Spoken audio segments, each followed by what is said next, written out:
Hello, and welcome to this episode of Not a Lady, a Dr. Quinn Medicine Woman podcast. My name is Sarah. And this is Kelly. And this is episode 8 of season 1, titled Great American Medicine Show. And we are actually in the same house today. Yeah, that hasn't actually happened since we started this podcast and we recorded the intro and some of the first episodes, so that's kind of fun. Hope everyone had a wonderful Thanksgiving. I know we did. Our family was able to be all together, which is a first in a few years, so it was nice. Just wanted to start out with one of our lessons here from our good friend, a grateful fan. They said, I think Sully and Michaela learned that they could be vulnerable with each other and be themselves and still be respected by the other one. For sure, some bricks fell off of walls each of them had built for themselves. I also think that Matthew learned from the older gentleman in town, we're talking about the search party here, and on their escapade, that age does not necessarily equal wisdom. I like that. That is a great lesson. This is what I wanted. I wanted funny lessons too. On Instagram, Gilmord Forever said that a lesson from this episode, what Sully told Michaela to do, lose the habits which were constraining her. We should not get too comfortable in habits that make us feel safe and protected, or we risk missing out on something good. And they put, I should learn that for sure, and me too. Preaching to the choir there. We do have habits that we get comfortable with, and we don't let people in, and sometimes only hurts us, but often we don't realize how it's hurting the people around us as well. Yeah, exactly. We also had some folks commenting on our Facebook posts. Amanda saying, don't mess with skunks, as well as Melanie also saying, never throw rocks at skunks. Also, I really liked our friend Jeanette's answer, which says, I think they both learned a lesson that they have to depend on one another, which you kind of mentioned in some previous lessons, for sure. I enjoyed that part of the episode. Do you want to know a story about skunks? What? Do you know that I've held a real live skunk? Maybe. I did my career day at the very famous Sight and Sound Theaters. Yeah. I did career day in 8th grade, and they use pretty much all live animals in their theater performances, and they were at the time were doing In the Beginning, which was about the Genesis story, and so they had skunks, and I got to hold one, and I have a picture of it. I can picture the picture, yeah. I will tell you, he was descented, though. Which I kind of assume that the skunk that performed in Badwater was also a trained descented skunk. Yes. I don't think our actors actually were interacting any more than the kind of stock footage of we didn't really talk about it, of the puma or the mountain lion, where it was very clearly like not the same setting. Yeah. Shall we begin this episode? Yeah. Season 1, Episode 8, Great American Medicine Show, aired on the 13th of February, 1993. It was directed by Richard T. Heffron, who had a long-running directorial career from 1971 to 1995, and he was most well known for the sci-fi thriller Future World. The writers of this episode, obviously Beth Sullivan gets credit as creator, and Toni Perling back with her third writing credit. The first two shows that we have watched that she wrote were Law of the Land and The Healing, which were both episodes I think that we really enjoyed. So it'll be exciting to discuss this one. Yeah. Dr. Mike is in her clinic. She's kind of measuring out some powders, and she calls for Colleen and Brian, and they're nowhere to be found, and she kind of wanders outside, and it seems like the whole town is empty. Kind of wondering what's going on here, but sure enough, we can see that everybody is following this kind of wagon that we find out is Dr. Eli's Kickapoo Medicine Show. They are coming to the town and going to put on a performance. Dr. Eli, well, they call him Doc Eli, is played by Robert Culp, and he introduces himself to the town, as well as introduces Chief Sick No More, who also will later get the English name of Franklin, who is played by Pato Hoffman. And they are promoting Doc Eli's $1 bottle of Indian sagwa. Correct. It feels very much like a personal attack when he's like, do you have a town doctor who uses big words to say what's wrong with you all in one breath and then wants to start cutting? And everyone's looking at her. Oh, gee, that sounds familiar. Yeah, and she already, they already kind of showed her face at multiple points, and she seems suspicious just to begin with, so that's not a great way to start. Yeah, but he claims that this is an prairie plant extract that's an ancient tribal remedy for impure blood. And then he goes on to list 4 or 5 conditions that it's good to treat, including torpid liver, which just means like slow, sluggish liver. We don't use that term at all really anymore, but could be from liver failure or just poor liver function, which anyone could have. That could be caused by alcohol. A lot of times we think about that with the liver, but it could be caused by obesity or viruses or anything. He also mentions brain fever, which is brain inflammation, which could be caused by any infection, meningitis, encephalitis, scarlet fever probably was more popular at this time. But those can be potentially life-threatening. And then he talks about paling cheeks, which I was like, I don't really know what this is about, but he's talking about pale cheeks, which we often see in patients that are anemic. Oh, I could have guessed that. Yeah. We talked about anemia a little bit before. There's many, many different types of anemia, but that's a telltale sign of anemia and often in many cases. And the last one he lists is wasting manhood. I noted that one and I was like, what? Do I want to know what that is? I know, because I was like, I don't really know what this is talking about, probably chronic wasting disease. But of course I Googled it and it's like all these like articles about like how to find your manhood again. And like, I was like, oh gosh, okay, how do I word this so that I get the right results? But yeah, there's a neuro disease caused by a prion, and prions are, it's a type of protein basically that causes normal proteins in the body to fold incorrectly. And you've probably heard of some prion diseases, such as mad cow disease or Jakob Creutzfeldt. I've never heard of either of those things. Oh, really? Mad cow disease? Maybe I've heard of it, but I couldn't tell you what it is. Yeah. Well, anyway, I'm pretty sure they're referring to some sort of chronic wasting disease that involves a prion. So he claims that in his one magical potion, he can cure all of these are pretty life-threatening things. So it's quite a large claim to have. And what's fascinating historically is that... Why did you say it like that? What? I don't know. You started saying that really funny. You're like... No, but I think it's a perfect transition because historically, touring acts that peddled miracle cures, elixirs, or snake oils are actually super significant throughout big chunks of history, and they all sold these patent medicines that were kind of based on a lot of pseudoscience, which is where they would say, this is scientifically proven to work, but actually when you break down the scientificness of it, it's presented as these natural remedies, but often they don't actually do what they say they do. Instead, they often included things such as alcohol, opium, or cocaine that really just masked symptoms and those typical ingredients, that just make people think that they feel better, but not actually doing anything. This is actually a super interesting part of history because especially in the Old West where communication was limited, this is kind of the birth of advertising.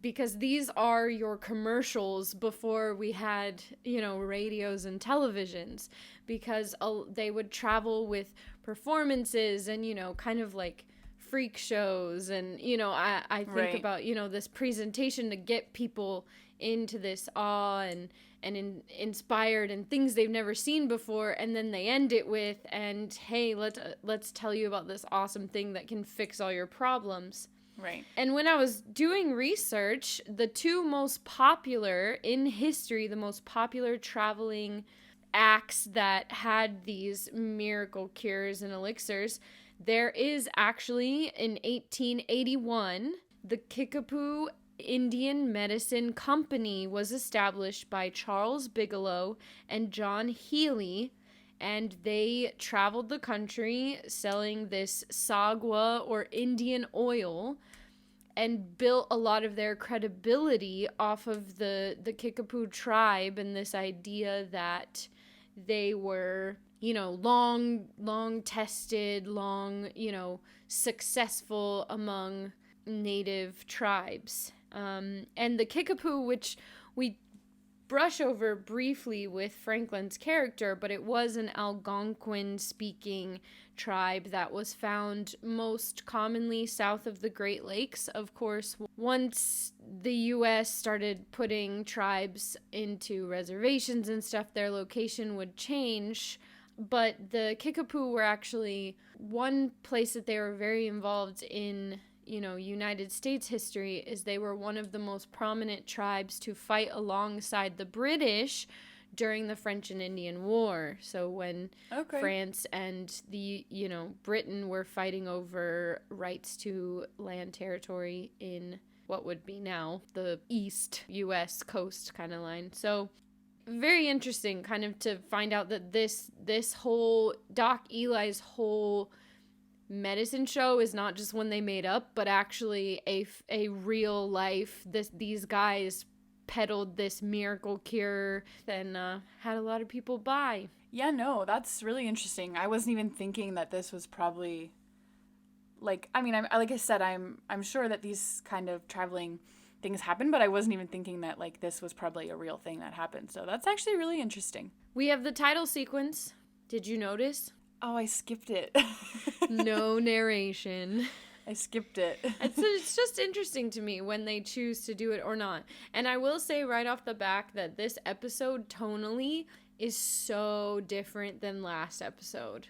I feel like this episode is much heavier than, especially than the last episode, but maybe in all the episodes we've watched so far. Yeah, that's true. I think because there's multiple storylines going on and they're all pretty serious. Yeah. They are, yeah. Yeah. We're in the clinic, and I love this scene because it's like Dr. Mike's working and the kids are just like hanging out, and I'm like, I don't know, I'd really liked that. But they're just kind of talking, that they know that it's just for a performance, that it's just for fun. And you don't know if they've had a conversation with Dr. Mike where she's probably shared her opinion, or they just kind of know, like, she's a real doctor, like, that guy's not a real doctor, that's not a real thing. But before they can continue that conversation, Sully rushes in with Wolf, who got in a fight with a bobcat. I've never been more worried for a patient. She's so sweet, and she says, I'll do my very best to Let me ask you a question, Kelly. I know you're still in school, but if, like, someday when you have your practice, someone comes in with their pet and is like, he's really badly hurt, can you help him? Would you do it? I mean, I plan on working on probably, like, in a third world country where they'd be more likely to, like, bring a cow or something. It would depend, right? Like, humans and animals are very different, and so I would feel like I don't know enough. It would depend, right?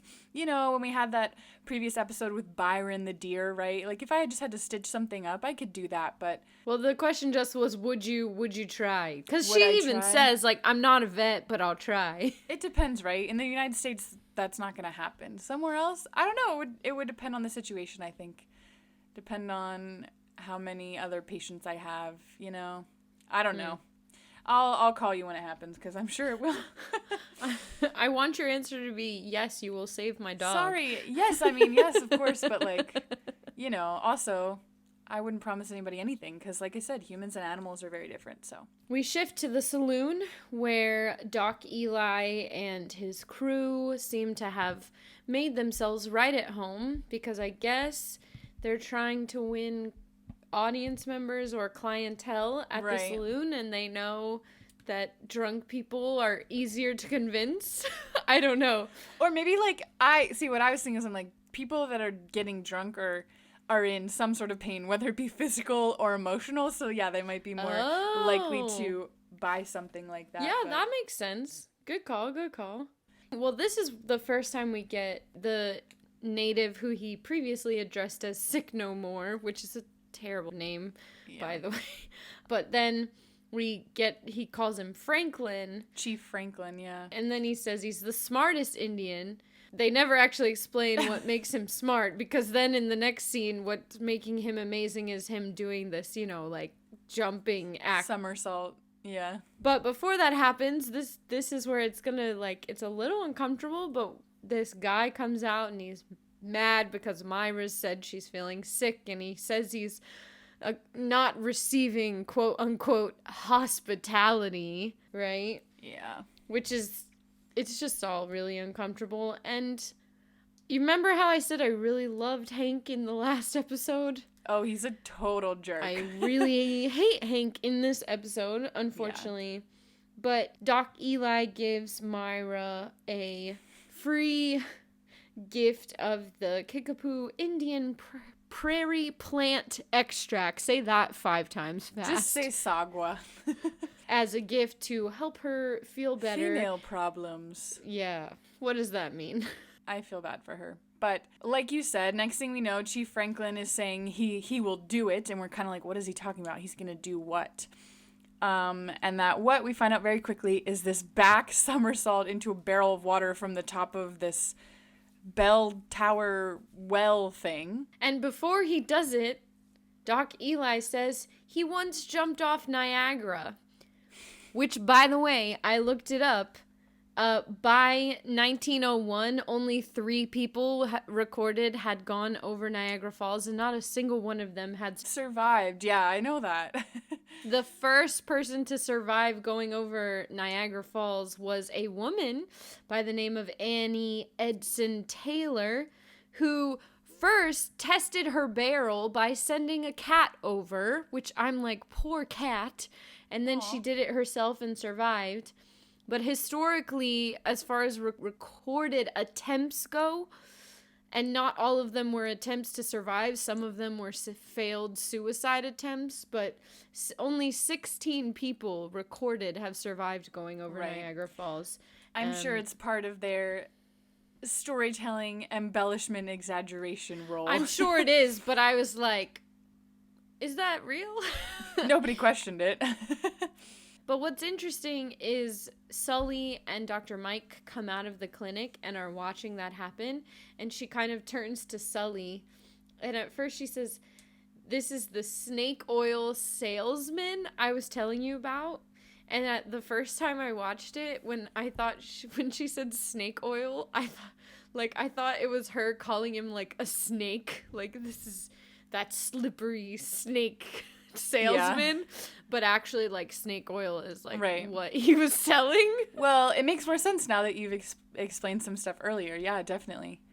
But Mike and Sully are also the first ones to run over and kind of help Franklin, we'll call him, out of the barrel, and they take him to the clinic, and everybody else goes back to the saloon. He's pretty drunk. Yeah, he's very drunk, and we find out that this is a common occurrence because Brian talks to Franklin's son, whose name we never learn. We don't.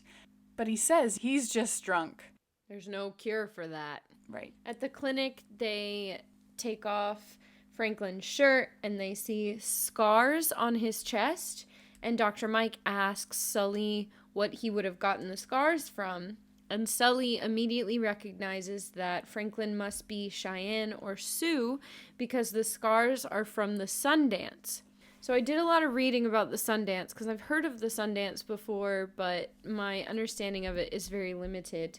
But the Sundance was a ceremony that often Native Plains people, so different tribes that were kind of centered in the plains, where they gathered to pray for healing.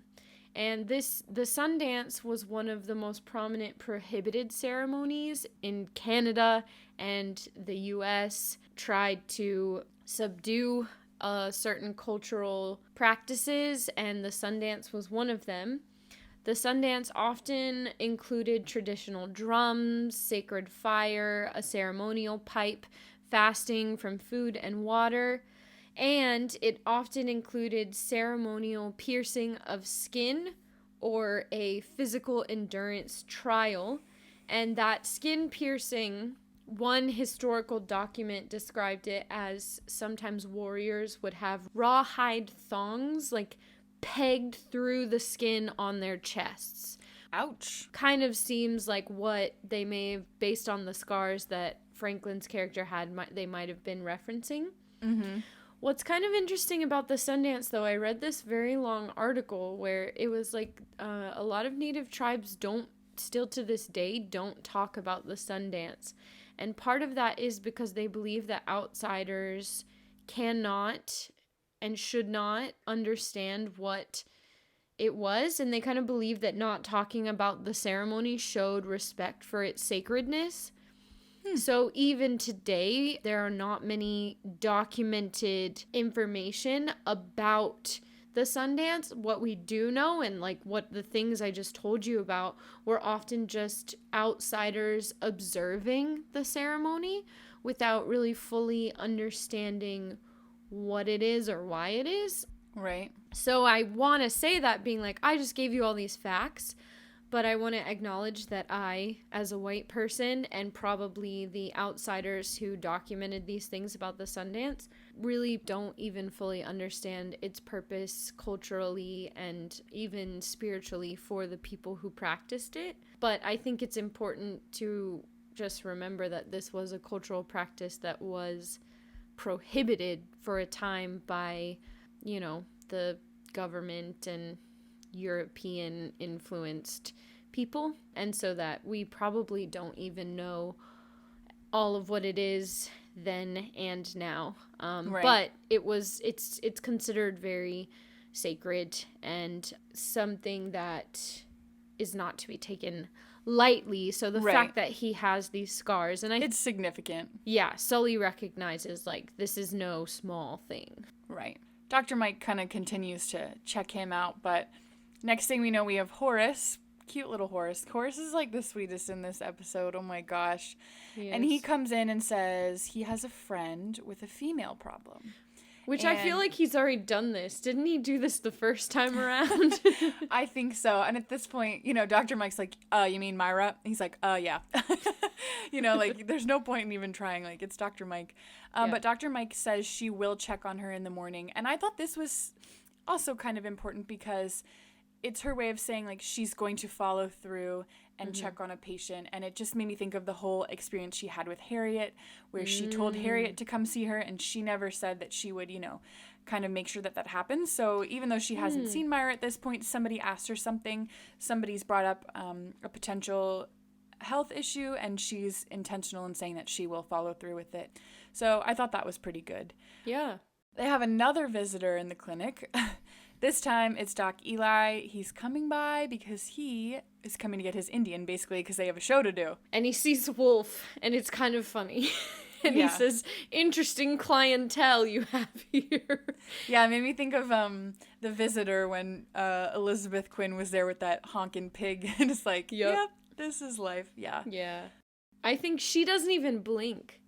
You know, and she just says, I care for all God's creatures. And I love it. She's like, I'm not going to be upset that you think this is weird. Right. This is a precious member of someone I care about's family. Yeah. They do have a conversation, right, about, like, what were you going to say? Well, I was going to say, she comes on strong with confronting him. I think what you're doing is wrong. It's not medicine. It's not helping people. This man is a prime example of someone who's hurting, and you're masking his real issues. And Doc Eli throws back, I'm a real doctor. I wrote it down. He says, this is a scientifically tested formula, which flashback to when I was talking about historically, this is what pseudoscience was, as they say. This is scientifically tested natural remedy. FDA wasn't around. Yeah. They come to this, I don't know what the word is, but standoff is the wrong word, but the conflict really isn't resolved because his argument is, I bring people comfort to overcome pain and suffering that they experience. And she says, well, but I bring people real healing and actually save them. And so they're like, which is better? He says, you know, that healing and saving comes with a lot of physical pain and discomfort and whatever. I bring, you know, comfort and release from the pain and suffering that people have. And they kind of just come to this point where neither one of them is willing to budge on this point of view of what is actually helping people. Right. And he brings up, tell me if you have a solution for TB, which we've talked about. Remember, Johnny Cash's character had tuberculosis. He says cholera. He says cancer. Tell me if you have a treatment for that, which obviously at this time they don't. And so I would just like to say that this is still like a very active conversation that happens in the medical community, I suppose we'll say. And just from personal experience, I've worked in nursing homes, I've worked in home health, I've worked on like a med surge floor, I've worked in the emergency department, and every different place kind of has a different goal for their patients. And it's interesting even now being in school and learning how do we treat people. A lot of treatment that we are learning is pharmacologic, right? A lot of it is drugs and medicine. And the drugs and medicine we have today are awesome in a lot of ways because they actively are acting on whatever is wrong or deficient in the body to correct that. But there are a lot of conditions where that's not an option. And so the only option we're able to give is symptomatic relief, which is difficult for people with chronic conditions or, conditions where we don't truly have a cure. So I think Dr. Quinn brings up a great point, right? This is, the obligation of physicians is to cure, not to conceal. And even, her saying like, I don't lie to my patients to make them feel better, right? I'm like actively trying to save their lives. But I think it is really difficult as a medical provider to try and do that. And that's why I think most of these things, right? You talk to the patient, you figure out what they want, but it is difficult. And at this point in time, like in history, there's a lot of resources and treatments that they don't have yet. And so he's trying to find a way to make people happy, and this is what he's found. Meanwhile, Dr. Quinn's saying, like, that's not the right thing to do. So it is very interesting. It's a good conversation that we will see develop over the episode. But you're right. She's very, like, doctor to doctor. Let's have a conversation. Also, I'm going to look up the fact that you went to Johns Hopkins because I don't believe you. Yeah. Which, for those that don't know, I feel most people know, Johns Hopkins is, like, the most elite, prestigious medical school in the United States. Probably one of the most in the world. So yeah, that is kind of a big statement. I did know that. You didn't? I did know that. Okay, yeah. Because my best friend from college, her husband went there, and it was like a really big deal. We have a quick little scene where Brian and Franklin's son are watching a man swallow a sword. It looked real, man. That looked legit real to me. I think they probably brought in a real sword swallower, and it's a shame that he only got this, 4 or 5 second scene. Yeah. But, then Dr. Mike is already at the saloon, so we know it's the next day, to visit Myra, and Myra immediately reveals that she knows what's going on with her body. She has all the same symptoms as another girl that she knew previously, and she says, I'm pregnant. And I think Dr. Mike is really sweet about it and saying, you're going to have a baby. That's not something to be sad about. But then Myra's such an interesting character because her first thought is she's worried about what other people are going to think, which I'm like, girl, you're a prostitute. She's like, I can't bear the thought of other people talking. And I'm like, don't they talk about you already and you just have to live with it?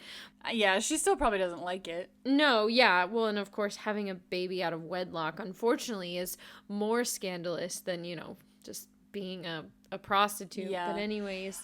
I feel like this bothered me. And I really am like, oh, these poor listeners are like, dude, this show is not like a primarily only medical show. And I'm like, yeah, I know. But okay, if a patient were to come in and be like, I'm pregnant, which Dr. Mike didn't even ask, oh, what symptoms are you having that make you think you're pregnant, right?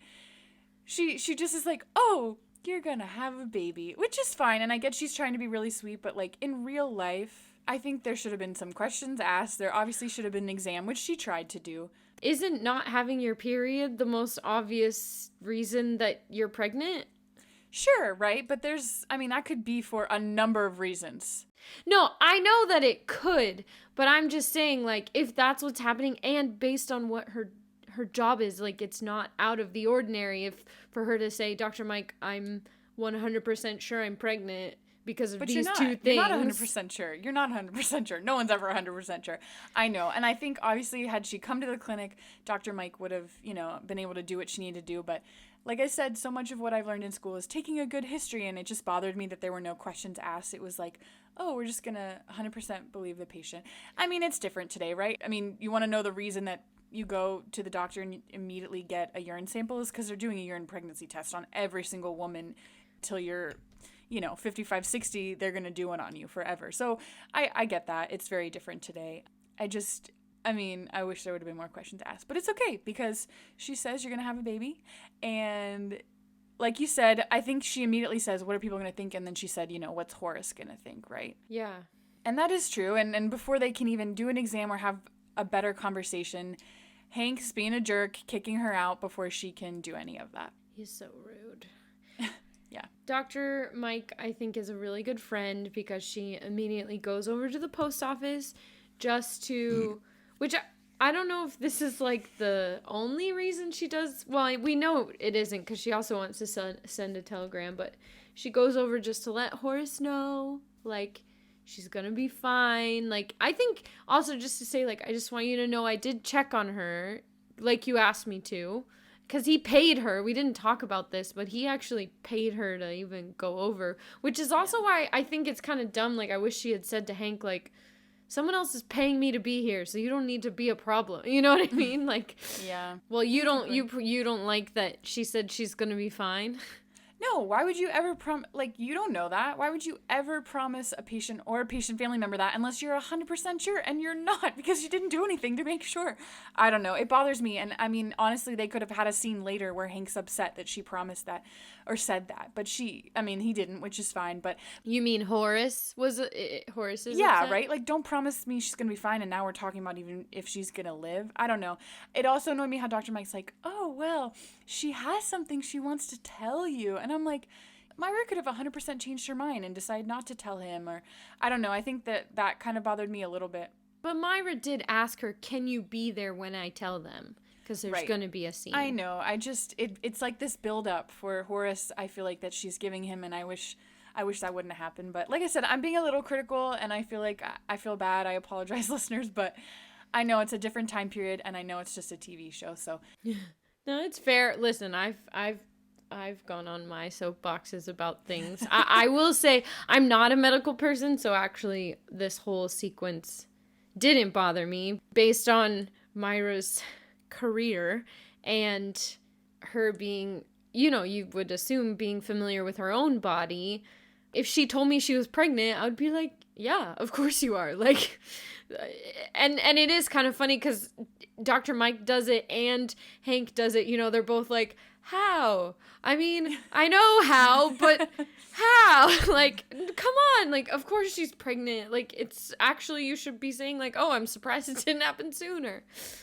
Because I'm going to assume that preventative measures were. Well, I was going to talk about that, but then I was like, this is not that kind of podcast, y'all. So, I mean, yeah. We want to stay family friendly too. Yes, we do. The real reason that Dr. Mike, goes to the post office as well is not the real reason, but an additional reason is to send a telegram to Baltimore to find out if Doc Eli really did graduate from Johns Hopkins. We should just briefly mention, because in the last episode we had a long conversation about in the regards to the post office oaths and in regard to patient, you were making a big deal about patient doctor privacy. Yeah. And so in this instance, she does tell Horace, I can't just tell you what's wrong with her. I know, I did notice it's private. That. Good for you. Okay, you're following through. I appreciate it. Yeah. But the next thing we know, we're at the saloon, and Myra is assuming it's the next day, since she told her they were going to happen the next day. This is a thing about this show. They just really, passage of time is very inconsistent. It's all subjective. Yeah, so they're telling Horace and Hank, Myra's telling Horace and Hank that she's pregnant, and Hank is absolutely furious. Actually, he's kind of scary in this. He's scary how intense and loud he is. Yeah, and just, really threatening, and, I mean, he's nasty, too. I mean, he calls her worthless, he says, I didn't make her do nothing, which double negative. The grammar Nazi in me is like, that's a double negative. But the fact that later in the episode, he's going to talk about their contract, and then he stands there and says, I didn't make her do anything. Like, right. You're her employer. What other option does she have? Right. And I think when William Shockley does great acting, but it is scary even when he screams, you even know who it was. Like, when he says that, it's like terrifying. And I don't know, you feel even more strongly for the whole situation. But Horace it's a really low thing to say, not only just because of the situation, but also because he knows the answer. You know what I mean? Like, yeah, the nature of the job. That's so cold, and how much of that is even on her versus we saw him in the earlier scene be like, you better get back into that room and give some hospitality to this guy who's complaining. Right. You know what I mean? Like, how much of what she does she even get a say in? And I think in this whole episode, you've already mentioned it, but I think the performances, because this episode is so emotional and all the storylines have so many of these really serious things, the performances in this really are stellar and just really high emotion. And I think you're right. In this scene, Hank is terrifying and we feel for Myra, and then all of a sudden Horace is saying it's his kid. And we're all like, what? Takes you aback, right? He's been the whole time, saying it's not her fault. And then there's kind of like this pause. He says, it was me. And obviously I don't know. I mean, I've seen this episode numerous times, but I think there's this assumption that we know it's not him, right? Like, as viewers, we know it's not him. Or do you think that some people are not sure?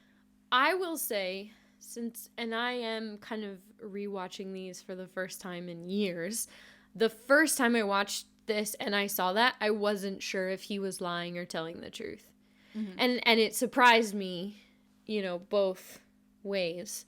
But I think, there was a part of me that wasn't sure. I wasn't sure because I was like, why would Horace confess to it if it wasn't him? Because he loves her and he wants to stop the verbal assault that's happening from Hank. My gosh. Exactly. Yeah. But that was because we know Horace. We know how, like, honest and just, I know. Exactly. So I was like, wait, really? No way. Yeah. So I wasn't sure. And then later, of course, we find out the truth. But in that moment, I was like, no, really? And then Hank punches him, which is hardcore. If I remember correctly, he was paying for his 10 minutes of conversation with her, Yeah, but, and there is this, you're going to pay for this. Dr. Mike and Myra are trying to tend to Horace, but it is a big question mark of like, okay, but what happens now? In the showman's camp, Wolf has his ear bandaged, and it's really cute. But Sully goes to visit Franklin, who looks drunk again, and Sully immediately begins questioning him about his Cheyenne connection, about the Sundance scars, and Franklin is immediately very accusatory. You don't talk about the scars you can see. What about the scars you can't see? You're a white man. What do you know? And he uses the word vejo for white man. And Sully says, though I am a white man, my spirit goes with the Cheyenne. I like that. It's really nice because it's not it's not my fault or I'm different. It's a acceptance, like, yes, this is who I am and this is my background, but my heart is somewhere else. And he asks him, why are you not with your tribe? And interestingly, Franklin does not admit to anything. Like, he doesn't admit really that he's Cheyenne totally. He says, but if I were, why would I want to be with them? Why would I want to be trapped on a reservation? Mm-hmm. Sully immediately says, well, why don't you join the dog soldiers? Which the dog soldiers, for those who, I feel like people who've watched Dr. Quinn probably know more about them than maybe your average person, but I did a lot of reading on the dog soldiers, and there's a lot of really different interesting facts, because even through the ages, what the dog soldiers stood for, what they did, kind of changed. Right. And I will say, as we continue to watch continuing episodes and seasons, we do see that change.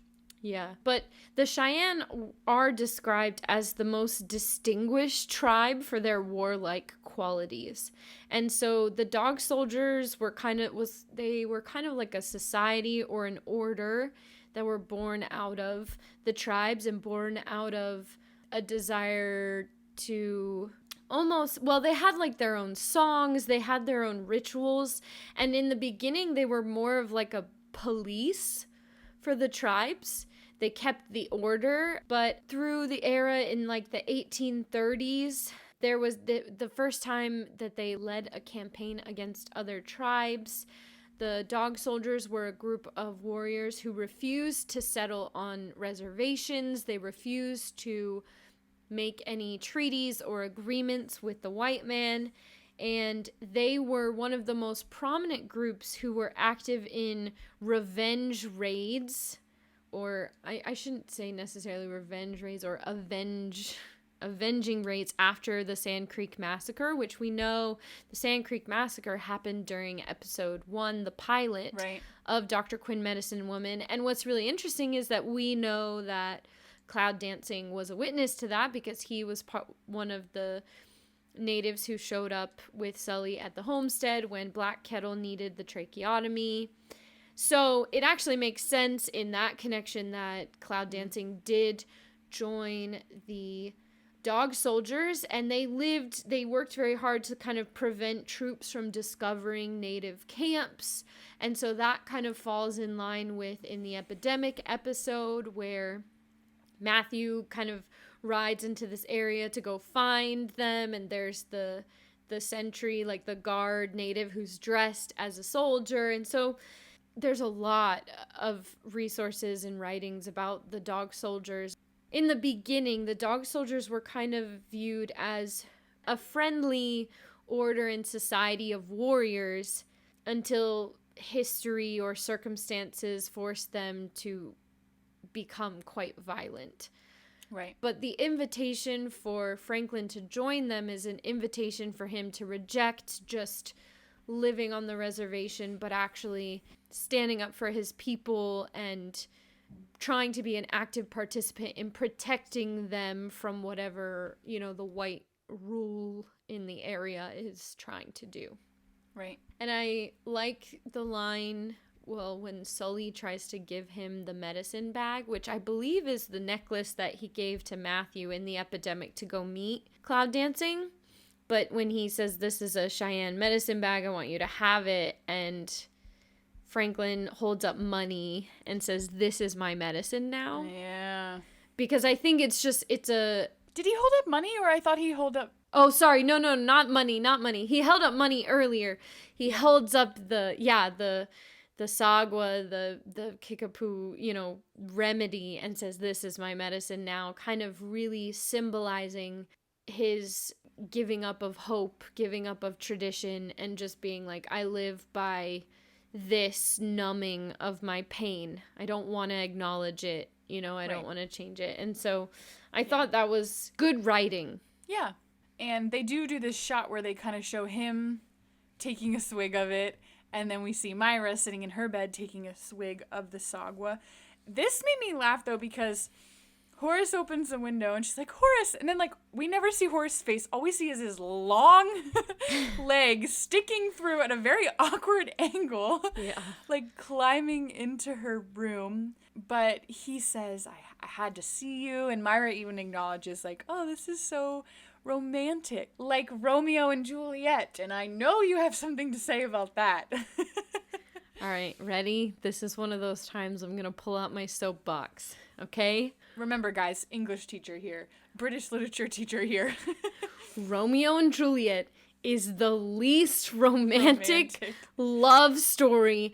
And I don't know why, but for some reason, some person in history decided that 9th grade introduction to British literature was going to be Romeo and Juliet.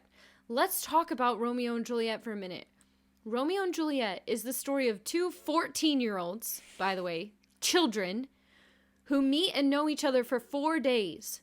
But their families hate each other so much that in the end, they decide the only way that they're going to be together is if they kill themselves. Is in death. Listen, I won't pretend to speak for Shakespeare, but this is my personal interpretation, having studied Shakespeare in university and then later going on to teach Shakespeare.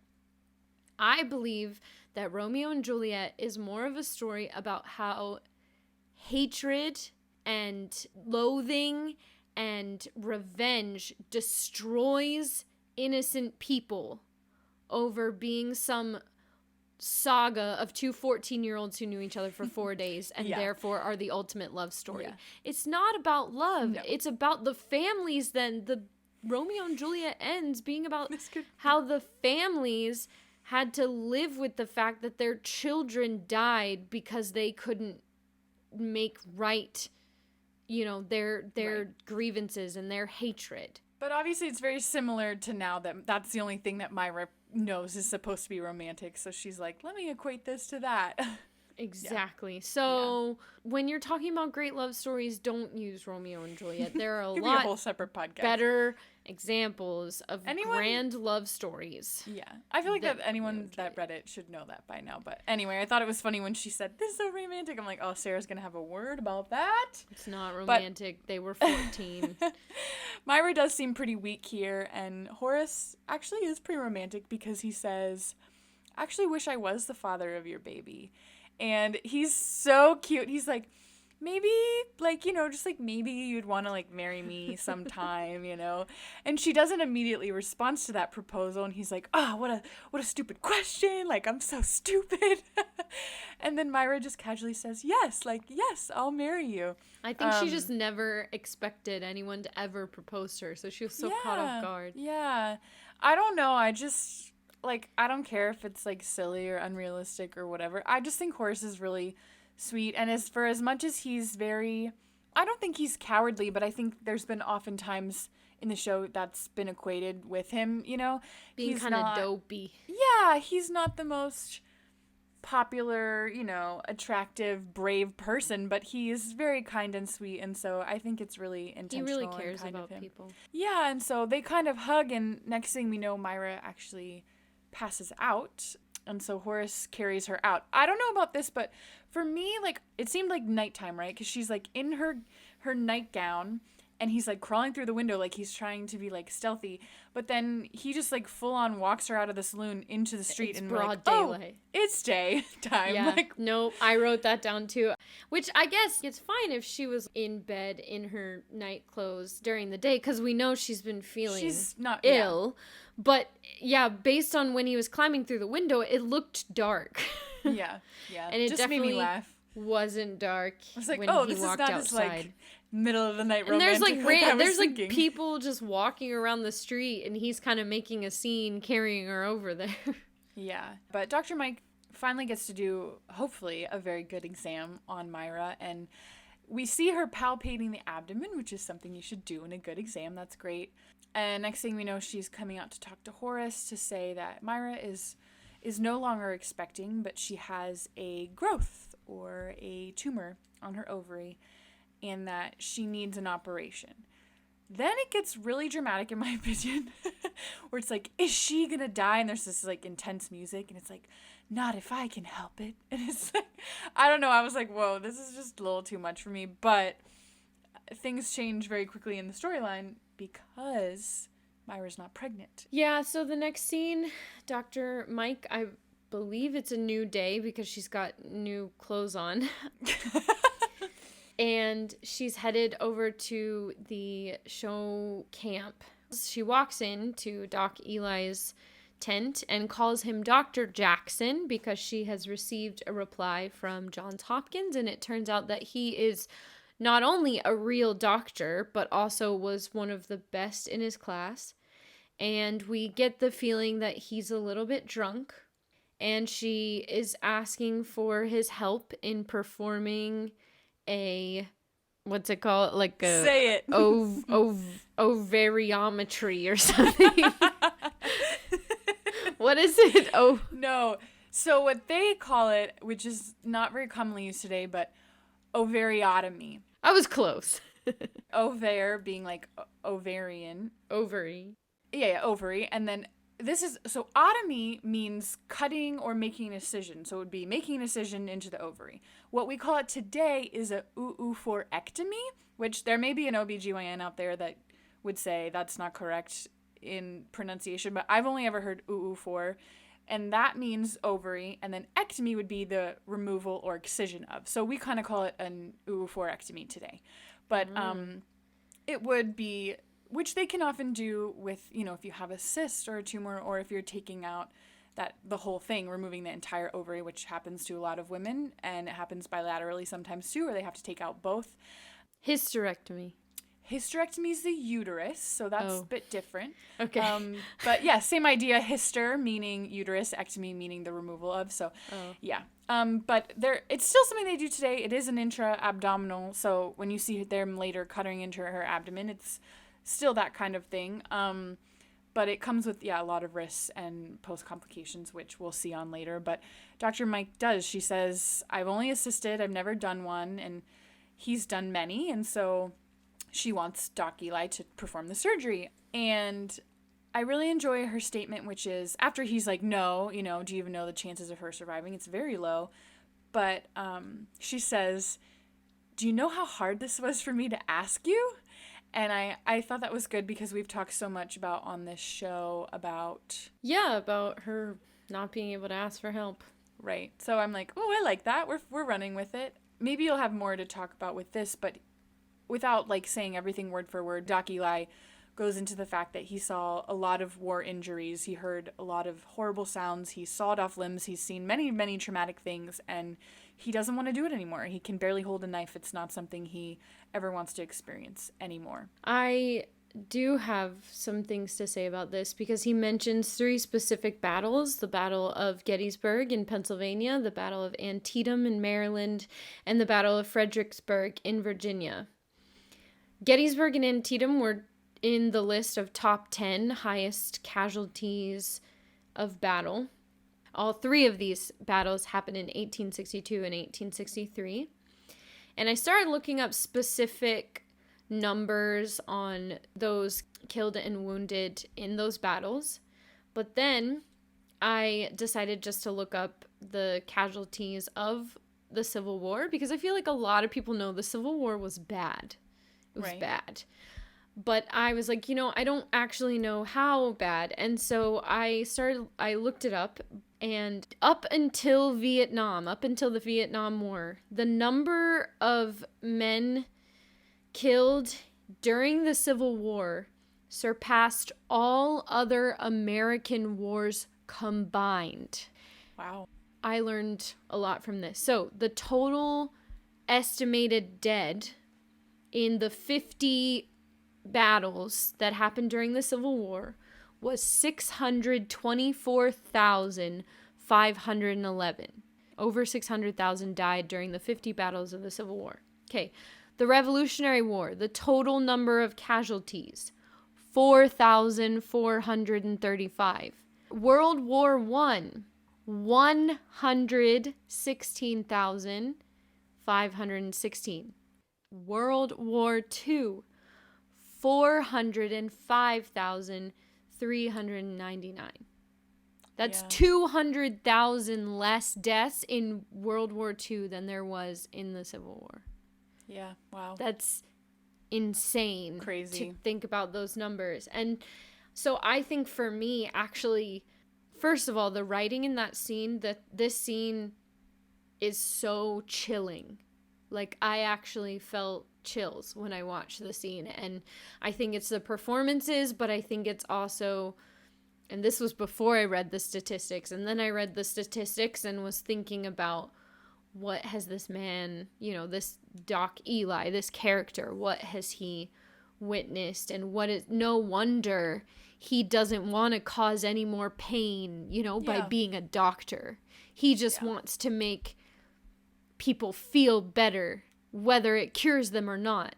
He wants to bring, comfort and good, as opposed to, loss and pain. And, because especially, I mean, we don't want to get into describing, war wounds and just back then, what they could or couldn't do. And the fact that some of those people, who would get injured in those battles would not die for months, but it would be months of excruciating, you know what I mean? Like all that stuff. And so I think the writing in the whole scene is, it was just chilling, that scene for me. And the very next scene also gave me chills, where it's the show day and they're doing their performances and they're about to do their final pitch of the medicine, and Franklin sees, which I'm not really sure how he sees them and no one else does, but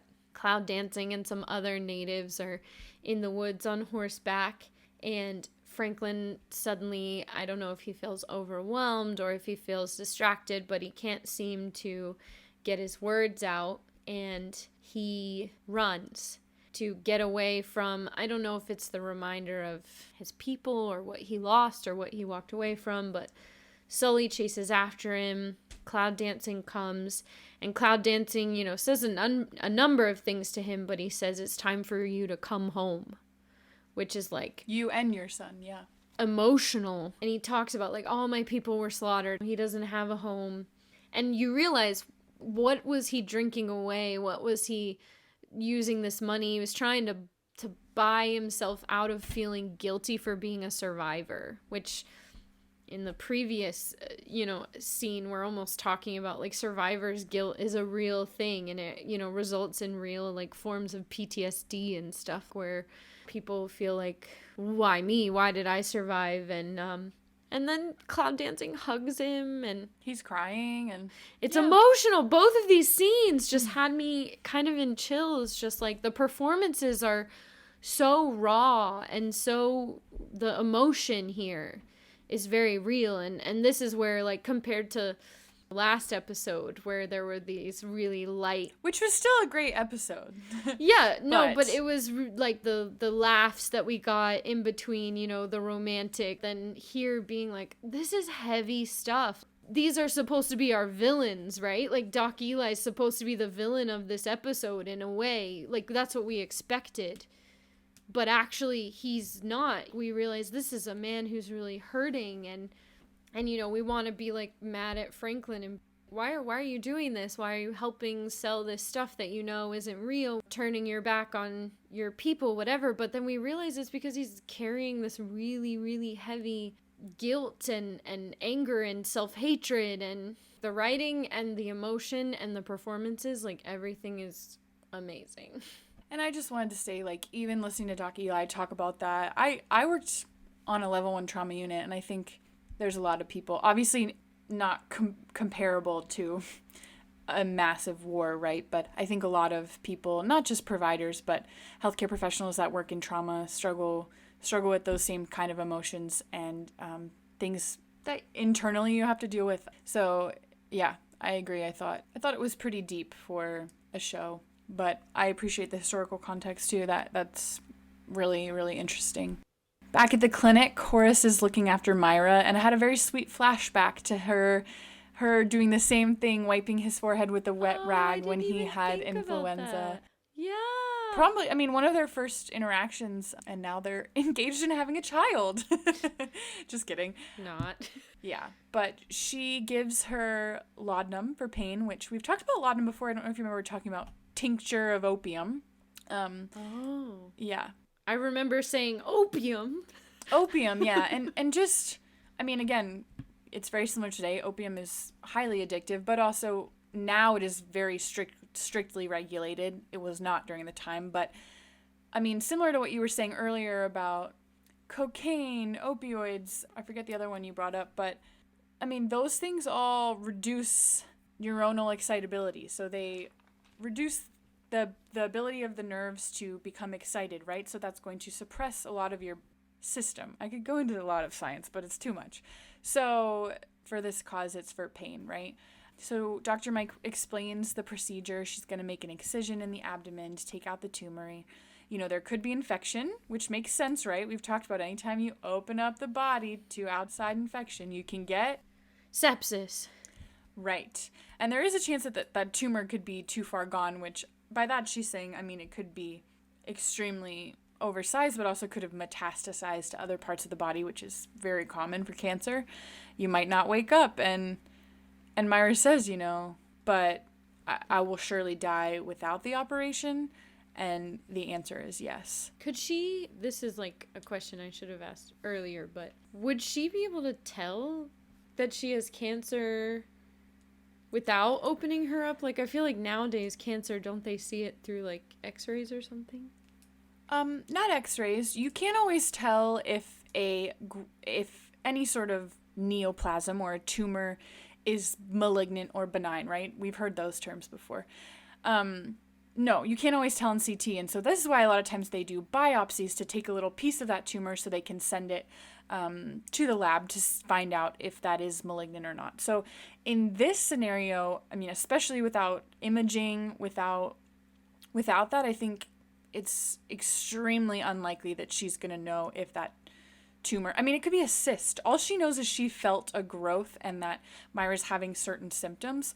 So, I mean, it could be a cyst, which cysts are benign. They're very common, actually.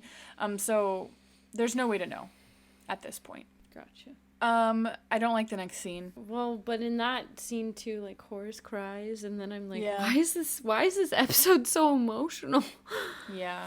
But yeah, then Hank is coming out of the saloon over to the clinic. He's so nasty because he literally comes over just to be like, she calls Dr. Mike a butcher, which... What happened to...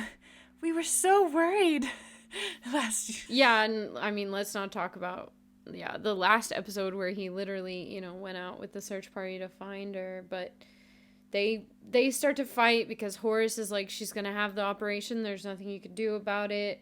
Myra is up on the balcony watching. Dr. Mike is yelling that Doc Eli needs to tell Hank that his medicine is not going to stop her from needing this surgery. Well, and at this point, Horace is getting the living daylights beat out of him, right? Well, we skipped a very important part. Oh, what did we skip? Before she asks, like, Doc Eli and everything, Horace is like, I have nothing. No, I'm not gonna do anything. Like, I have nothing left to say. And he's like, except this punch.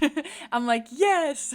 Yes. Except it's not good because we knew how it was gonna turn out then. Like, he got one punch in, but now, which, by the way, I don't know if you noticed, no judgment, but definitely it's a stunt double. It's not Frank Collison. Which is fine. We don't want him to really punch people anyway, but there's just some nasty words going on. Myra belongs to me. There's some nasty physical confrontation going on. And, Doc Eli, thank goodness, says, no, she's right. She needs the operation. My medicine is only good for certain cases, certain conditions, and this isn't one of them. He makes it so that it's not totally undermining his stuff, but he's like, her particular case, it can't fix. Yeah. I mean, everyone's there. Everybody's listening in town. He doesn't want to totally discredit everything he's worked towards. But then Hank is like crying. With tears in his eyes, and about has a very falling in love with, I'm not going to use the word because I think it's mean, but no one falls in love with a prostitute anyway, which... I'm like, wait, why is he so upset about this? Is he upset? Was there a unspoken romance that we didn't know what was going on here? Because if he was secretly in love with Myra, then he sure had to talk about toxic relationships or toxic masculinity or something. But well, and we might get some answers to this later on, but I think it's the idea of he has relationships with all these women that live in the saloon. He has control over them. He's around, and I think he's feeling like he doesn't have control anymore, and he doesn't like that. Yeah, that's a good argument.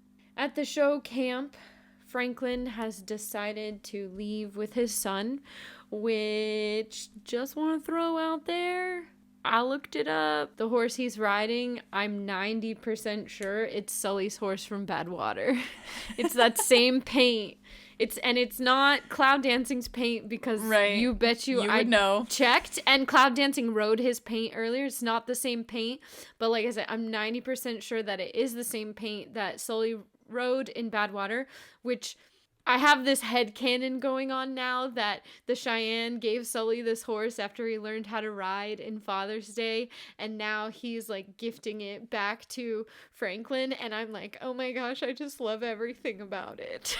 Yeah, that's funny. Dr. Jackson, or Doc Eli, is a little bit, understandingly, I guess, frustrated. How am I supposed to have a Kickapoo Indian medicine show without a Kickapoo Indian? I mean, it's true, right? But I love that Franklin says, I'm not Kickapoo, I'm Cheyenne, and he has been the whole time. And so this is a big moment for him to be like, I'm going to accept who I am and live where I'm supposed to be. But Doc Eli feels like everything is kind of falling apart around him. He's definitely drunk. This time, Dr. Mike visits his camp. They talk about the Civil War. You know, she says, I know, I can't imagine what you saw. And, you know, but you were lucky enough, you know, to come back, I guess. Right. You came back alive. You're not the only surgeon to have ever served in the Civil War. And then, yeah, she shares something personal. About her fiancé, that he gave his life.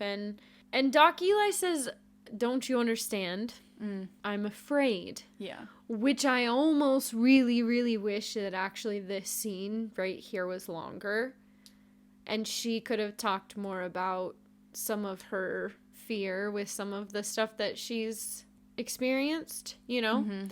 Just because I feel like she's been in these exact same shoes, you know? Like, I think about the healing and just being like, what if I can't save Lauren, you know, or, you know, what if it's not enough? But we kind of get an open-ended thing where she just kind of doesn't answer to that, and, you know. She says, she just says, I'm sorry. Yeah.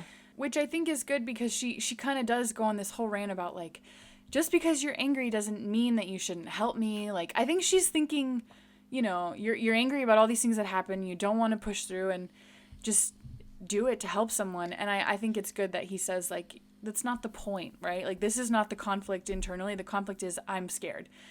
Which I think you're right. I think she can identify with that in a lot of ways, and the scene probably could have been longer, but it's not, because the next thing we know, Dr. Mike is in the clinic, and she's with Myra. They're getting ready.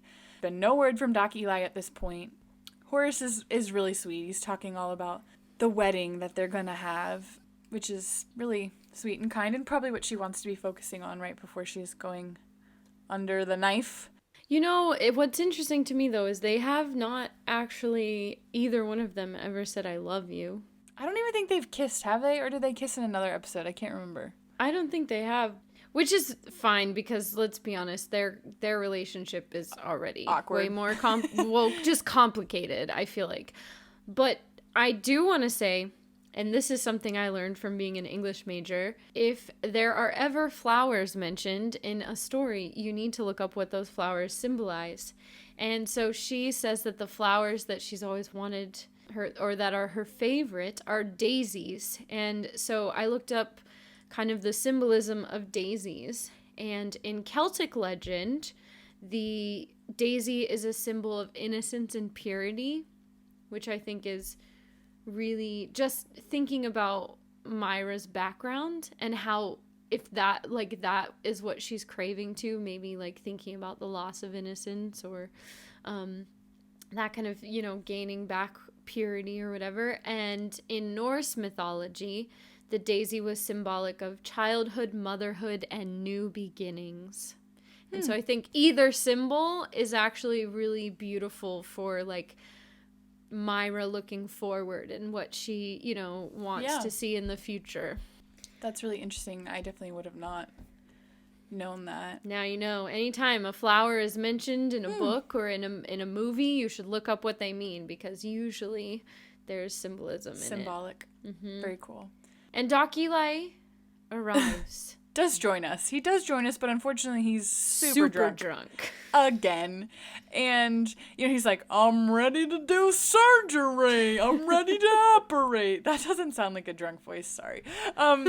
You know, and Dr. Mike's like, Sully, I'm going to need you to go sober him up, right? And they're like, this might take a while, Dr. Mike. And she's like, we can wait, which, I mean, is super true, right? Like, if we're going to do this surgery and I've never done it before and there's somebody that is going to take some time, but we'll be able to do it, then yeah, let's go for it.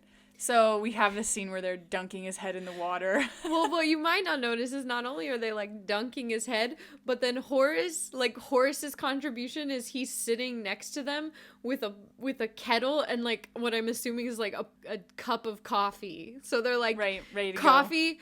Dunk, coffee, right? Which I'm dunk. pretty sure is how people still deal with it in the 21st century. Cold shower and black coffee. But we get him squared away and we're ready for surgery, and we see them kind of sterilizing the area. I don't know, they're spraying something on it. I have no idea what that's supposed to be. Alcohol. Yeah, maybe. That's always my assumption. We see Doc Eli trying to get ready to make an incision in her abdomen, and his hands he has this very bad tremor. His hands are shaking, and he admits, like, I can't do this. She's very encouraging, trying to spur him on, and he says, no, like, actually the best thing we can do at this point is you do it and I'll talk you through it, which personally I'm like, I would love that. I would love if someone was like, yeah, I don't know. I'd probably be scared too, but I don't know, like having somebody there that knows what they're doing, talking you through it, I think is really helpful. When I flash back to that episode with Dr. Mike where has the book open and she's trying to like figure out what she's supposed to do. Like it's like that, but it's better because you have somebody there that knows what they're doing. I like that he suggested it too. Yeah. Because I think it would, I don't know, it might have felt different if she was like, well, I'll do it and you can just tell me, but for him to be like, I can talk you through this, like as like a mentor and as like, I do want to help, but I need you to be my hands kind of thing. Like, I don't know. I liked the symbolism in that of him being there, like as a support and as a voice and as a guide, and her, using what she knows to be the hands, in a way. Like, yeah. But it's interesting that you bring up the time, which it would have been Lauren's hernia surgery when she had the book out, because it was just the two of them in the room. And I was thinking, watching it, I was like, remember how many people were in the room when Lauren got his hernia surgery? Like, Sully was holding the light, and Colleen was assisting, and, Jake was passing out. But the idea was, like, she had, like, this whole team, and I'm like, I wonder why this time, Sully wasn't there to hold the light. Or maybe because it's a female. I mean, both of them, it's very similar, where it's a lower abdominal, surgery, but at the same time maybe because she's a female it's more but then like personal. So that would make sense for Sully, but I still feel like maybe Colleen could have been there. But what is a noticeable difference in this episode isn't really about Dr. Mike or any of the people in the town, really. Like the characters who experience the struggle and the most change are Doc, Eli, and Franklin, right? Like, these are the characters that actually we're getting to see really move through conflict and pain and all this emotional stuff. And I find that really interesting, where Dr. Mike and Sully are almost playing secondary characters to these secondary characters who are actually experiencing these really main conflicts, and so we just kind of get to see them encourage and pour into these other people that we're only getting to know, for this one episode. Yeah. Maybe I was thinking, like, maybe the reason Sully's not in there is he's outside so he can make sure that Horace and Hank don't kill each other. That's exactly right. Yeah. Well, because they're waiting outside, and I don't know, I feel like you might do a better job explaining this whole, like, Hank says Myra owes me, right? She has got a year left on her contract. And Horace says, like, I'm going to buy it out.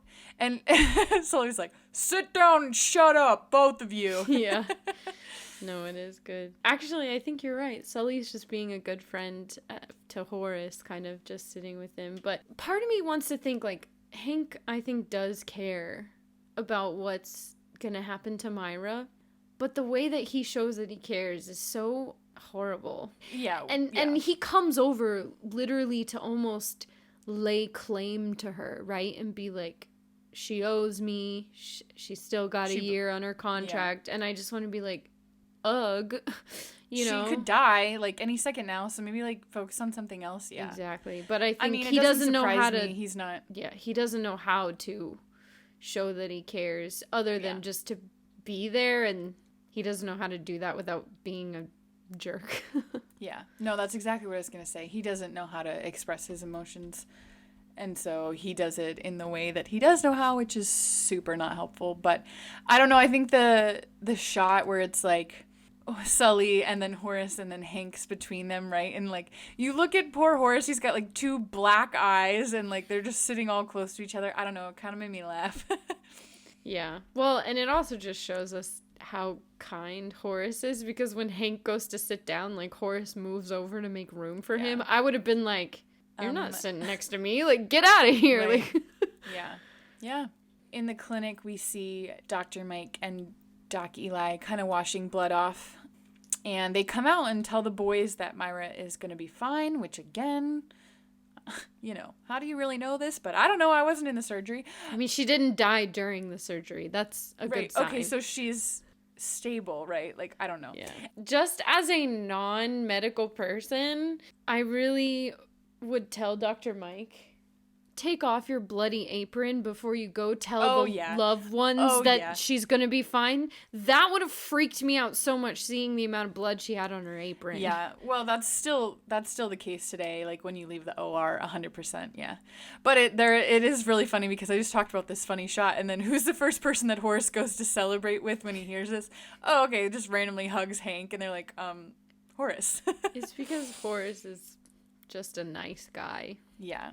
I think Doc Eli has a kind interaction with Dr. Mike because he shakes her hand and tells her she did a great job. I think she's obviously very grateful for the help, and she tells him that, but I'm appreciative that they both acknowledge the role that each of them played, because neither one of them could have done it without the other, you know? And I like that. It reminds me of last week talking about how you get put in these situations and you have to be dependent on one another and how growing that is. So I liked it. Yeah. Sometimes helping people isn't a solo act.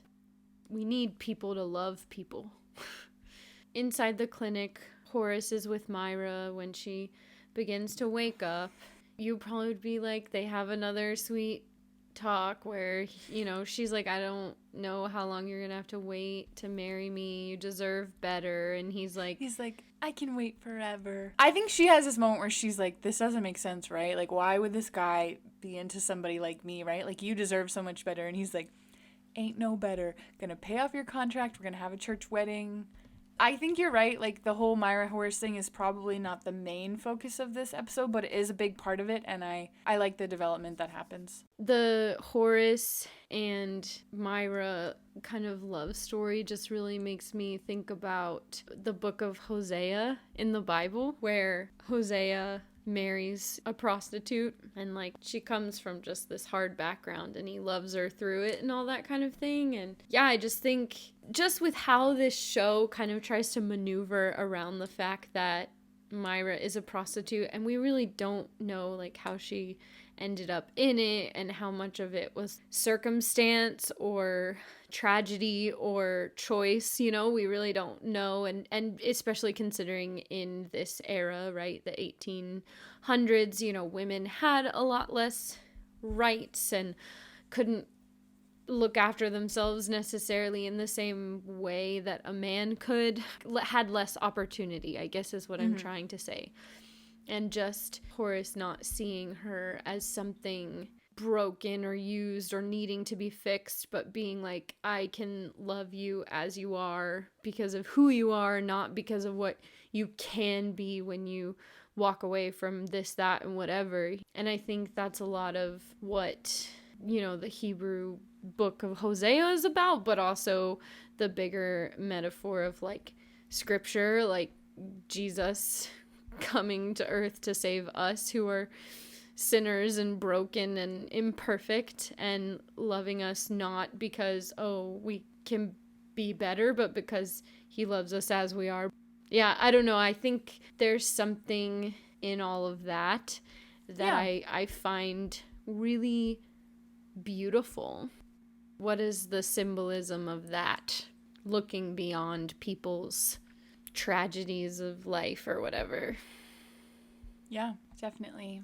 We end this episode outside the clinic, and Dr. Mike and the family basically are sending off Doc Eli, And he reassures her again by saying that your fiance would be really proud. And she almost tries to get him to stay, right? Like, you could stay here and do a lot of good. But nope, he's got a medicine show to get on the road, and he even gives her a sagwa to remember him. And they wave goodbye, and that is the end shot. You know what's interesting? They never told us, like, how many people in the town actually ended up buying the remedy. Yeah. Yeah, who knows? But maybe that wasn't the purpose of him being there. It wasn't.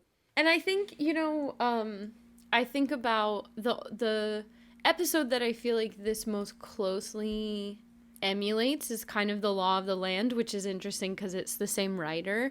But, having this character come in and have this kind of close relationship with Dr. Mike and what she's trying to do and what this male character ends up overcoming and doing, how that's kind of interwoven. But I remember that in Law of the Land, I was a little bit dissatisfied with how Kid Cole, kind of walked away and was like, I don't know, maybe I'll be a doctor. So I don't know. I don't quite remember what I said, but I remembered saying that was a dissatisfying ending because they didn't have him kind of have this turning point that really related to what happened in the episode. But this one, I find this ending more satisfying, even though he doesn't really change his mind about anything.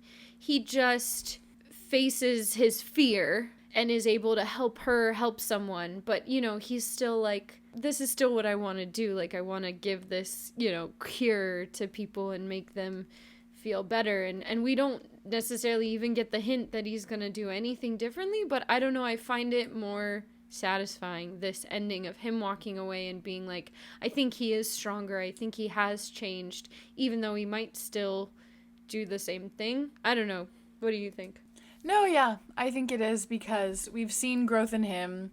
We've seen how Dr. Mike played a role in that, but also, yeah, he's still able to continue on his way, and we don't know how it will affect him in the future, just like we don't know how anything really affects anyone after we don't see them again. Yeah, I think it's enough to feel like a success, to feel like you said, satisfied at the end, despite everything, because we've seen him grow. We've seen him go through quite a number of emotions.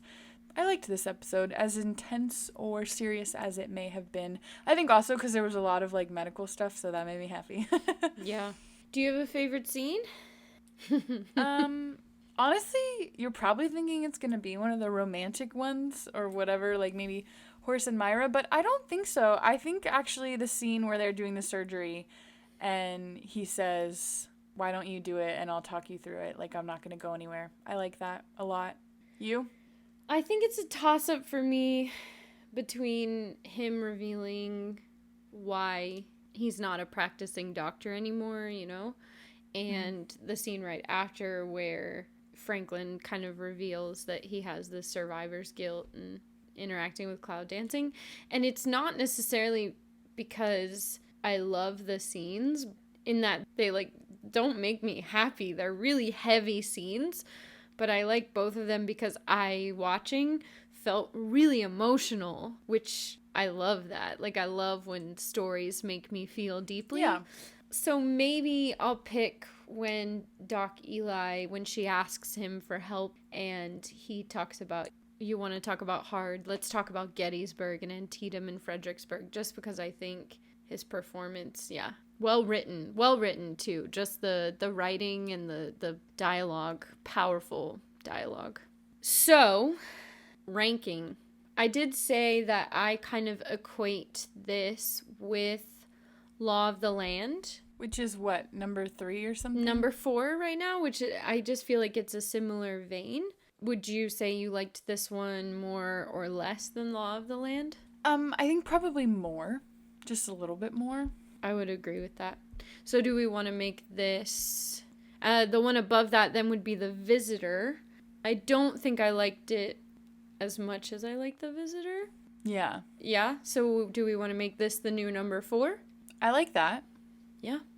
I actually am surprised last time when we were like, oh, the Great American Medicine Show, in my mind I was like, I don't think I really like that one that much. But then we watched it and I'm like, actually I really like this one. But it is definitely really different in tone and mood than Badwater. Yeah. It's not necessarily a lighthearted episode at all. Right. But a lot happens, a lot of development, a lot of changes, which is good. Yeah. Okay, so this is the new number 4, right after The Visitor and before Law of the Land. Be sure to check out the new ranking. It will be up on our website at notaladypodcast.weebly.com. And be sure to write in your lessons for this episode for characters or maybe you as the viewer. You can write in on Instagram, Facebook, our website, or send us an email, notaladypodcast@gmail.com. We really love hearing from you guys. We know that the two of us having voices when talking about episodes is really enjoyable, but we also love to add your voice into our conversation. We know there are a lot of podcasts that you could be spending your time with, so thank you for listening to this episode of Not a Lady Podcast. If you like this episode, you can support us by liking or sharing our content on social media. And if you have time, we would love for you to write us a review on whatever podcast streaming service you're listening to, whether it be Spotify or Apple Podcasts, Google Podcasts, whatever. Be sure to put in a stars or write in a little note because we would love to have more people joining us in the discussion. And some feedback. And yes, feedback is healthy. Thank you guys so much for listening. We will return for our next episode, which is A Cowboy's Lullaby, which is a great episode. And must I say that if that's episode 9, season 1 has 17 episodes, so we're like halfway through basically season 1, which is pretty crazy. And when you're listening to this episode, you can pray for Kelly because she will be about to start finals. Yes. Of her first year of PA school. Congrats, Kelly. Pretty insane. I'm gonna not think about it too much. All right, sounds good. We look forward to hearing from you guys, and we'll see you in the next one. Bye, guys.